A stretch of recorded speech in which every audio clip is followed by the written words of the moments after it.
అందుకే మనస్ఫూర్తిగా దేవుణ్ణి మనం బ్రతిమాలుకోవాలి.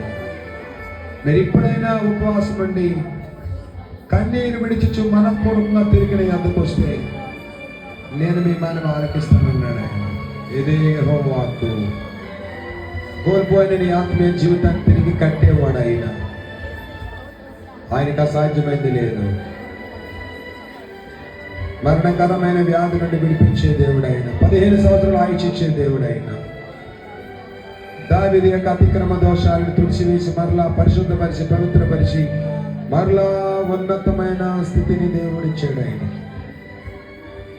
ఈ రోజు మనం ఏమేమి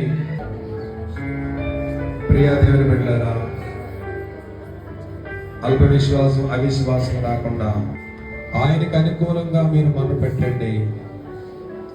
ఆయన చిత్తాన్ని మీరు గైకొనండి.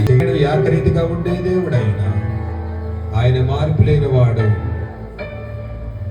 ఇదిగో నేను త్వరగా రాబోతున్నాను.